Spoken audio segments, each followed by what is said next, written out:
নমস্কার বন্ধুরা, তপতির ঘরকন্যা নতুন একটি ব্লগে আপনাদের সকলকে স্বাগত জানাই। আপনারা কেমন আছেন? আশা করছি ভালোই আছেন। আমিও ভালো আছি। ঠান্ডা তো একদম হাড় কাঁপানোই পড়েছে। আর এই ঠান্ডাতে গরম গরম মুখরোচক পকোড়া না হলে তো হবে না, তার সঙ্গে চা, একদম ঠান্ডা জমে যাবে। বন্ধুরা, আজকে আমি এক ধরনের পকোড়া রেসিপি আপনাদের সঙ্গে শেয়ার করতে চলেছি। আর কি পকোড়া বানাবো আর কীভাবেই বা বানাবো সেটাও কিন্তু আপনাদেরকে দেখাবো যে কি পকোড়া আমি বানাচ্ছি। বন্ধুরা, এই শীতের সকালে বা সন্ধ্যায় যদি মুখরোচক কিছু পকোড়া চায়ের সঙ্গে বানিয়ে নেওয়া যায় তাহলে মন্দ হয় না। শুধু চা যদি হয় মনটা কেমন পকোড়া পকোড়া করে, তাই না বন্ধুরা? তাই আজকে আমি এমন একটা পকোড়া বানাবো যে দেখলেই কিন্তু বানাতে মন যাবে। তেমন কিছু উপকরণও লাগে না, আর কম সময়ের মধ্যেও কিন্তু তৈরি করে নেওয়া যায়। বাড়িতে যদি কোনো অতিথি আসে তাদের কিন্তু বসিয়ে রেখেও এই পকোড়াটি তৈরি করে নিতে পারবেন। তাহলে চলুন বন্ধুরা, দেখে নেওয়া যাক আমি কিসের পকোড়া বানাচ্ছি আর কি কি সব উপকরণই বা দিচ্ছি। আর বেশি কথা না বাড়িয়ে চলুন তাহলে এবার আমি রেসিপি শুরু করব। আপনারা কিন্তু প্রথম থেকে শেষ পর্যন্ত দেখতে থাকুন, স্কিপ করবেন না। স্কিপ করলেই কিন্তু মিস করবেন। বন্ধুরা, এই ফুলগুলি দেখে নিশ্চয়ই বুঝতে পারছেন যে এইগুলি কি ফুল। এখানে আমি 100 গ্রাম বক ফুল নিয়েছি। আজকে আমি বক ফুলের পকোড়া রেসিপি আপনাদের সঙ্গে শেয়ার করতে চলেছি। দেখুন, এই বক ফুল আমি ধুয়ে পরিষ্কার করে নিয়েছি। এবার বেছে নেব।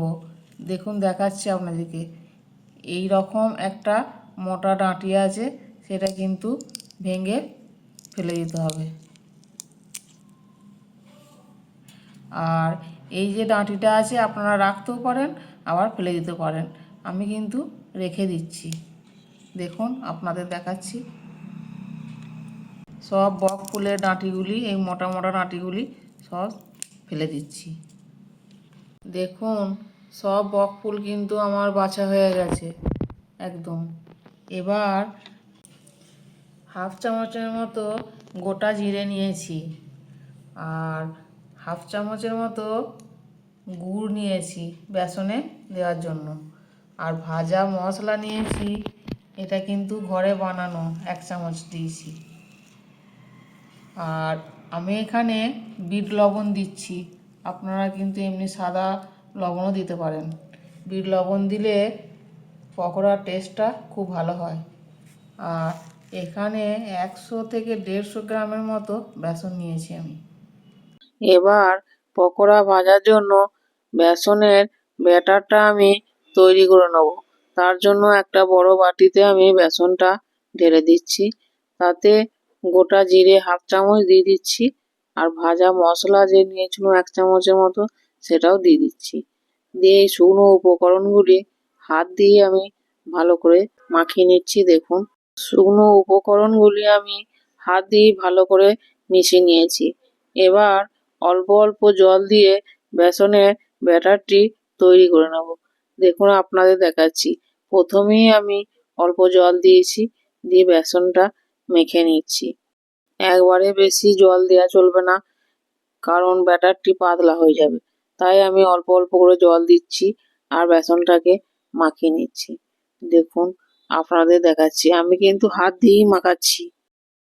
যে কোনো পকোড়া ভাজার জন্য বেসনটা যদি খুব ভালো করে ফেটিয়ে নেওয়া হয় তাহলে কোনো খাবার সোডা, চালের গুঁড়ি কিছুই লাগবে না।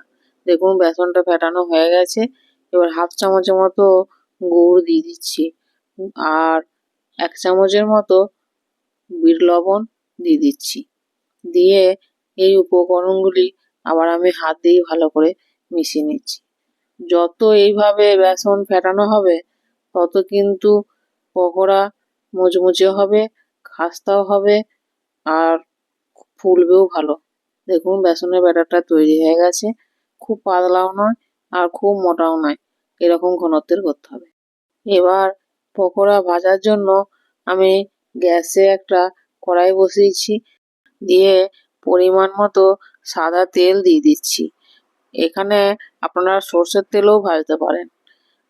এবার একটা করে বক ফুল নিচ্ছি আর বেসনে ডুবিয়ে নিচ্ছি, এপিঠ ওপিঠ করে ডুবিয়ে নিচ্ছি, দিয়ে এবার তেলে দিয়ে ভেজে নেব। দেখুন আপনাদের দেখাচ্ছি, তেল কিন্তু গরম হয়ে গেছে। এবার আমি একটা বক ফুল তেলের মধ্যে দিয়েও দিয়েছি, আবার একটা বক ফুল বেসনে ডুবিয়ে ছেড়ে দিচ্ছি। দেখুন, আর আমি কিন্তু আর একটা দিয়ে দিয়েছি। মোট 3টি বক ফুল আমি ভাজতে দিয়েছি। বন্ধুরা, পকোড়াগুলি ভাজার সময় কিন্তু গ্যাসটা মিডিয়ামে দিয়েই ভাজতে হবে, কেননা একটু বেশি টাইম নিয়ে ভাজতে হবে, তাহলে পকোড়াগুলি খুব ভালো ভাজাও যাবে আর খেতেও কিন্তু দারুণ ভালো লাগবে। এবার দেখুন এক পিঠ একটু লাল লাল হয়েছে, আর এক পিঠ উল্টে দিচ্ছি। এইভাবে উল্টিয়ে পাল্টিয়ে একটু সময় নিয়ে ভাজতে হবে, তাহলে উপরটাও যেমন ভাজা হয়ে যাবে, ভিতরটাও সেরকমই ভাজা হয়ে যাবে, কাঁচা থাকবে না। বন্ধুরা, এই বক ফুলের পকোড়াগুলি যখনই আমি বক ফুলগুলি বেসনে ডুবিয়ে তেলে ছেড়েছি, তখনই কিন্তু দারুণ ফুলে গেছে। আমি কিন্তু কোনো রকম খাবার সোডা কিছু দিই না, খালি বেসনটা একটু বেশি সময় নিয়ে ফেটিয়ে নিয়েছি আর অল্প একটু গুড় দিয়েছি। এইভাবেই কিন্তু উল্টিয়ে পাল্টিয়ে আমি লাল লাল করে ভেজে নিচ্ছি। দেখুন, প্রথমে যে 3টি বক ফুল ভাজতে দিয়েছিলাম সেইগুলি ভাজা হয়ে গেছে। এবার আমি তুলে নিচ্ছি। দেখুন আপনাদের দেখাচ্ছি, এরকম কালার হয়ে গেলেই তুলে নিতে হবে, এর থেকে আর বেশি ভাজার দরকার নেই। এবার একটা পাত্রে আমি রেখে দিচ্ছি। দেখুন, এবার আমি বাকি বক ফুলের পকোড়াগুলি ভেজে নেব। এইভাবেই কিন্তু সব বক ফুলের পকোড়াগুলি আমি ভেজে তুলে নিচ্ছি। দেখুন আপনাদের দেখাচ্ছি। দেখুন বন্ধুরা, সব বক ফুলের পকোড়াগুলি আমার ভাজা হয়ে গেছে আর একটা থালাতে তুলেও নিয়েছি। এবার গরম গরম চা আর গরম গরম বক ফুলের পকোড়া দিয়ে পরিবেশন করছি। দেখুন বন্ধুরা, কত সুন্দর হয়েছে বক ফুলের পকোড়াগুলি, খেতেও কিন্তু দারুণ টেস্ট হয়েছে, একদম মুচমুচে হয়েছে। এবার উপর থেকে কিছুটা ভাজা মশলা ছড়িয়ে দিচ্ছি, খেতে খুব ভালো লাগবে।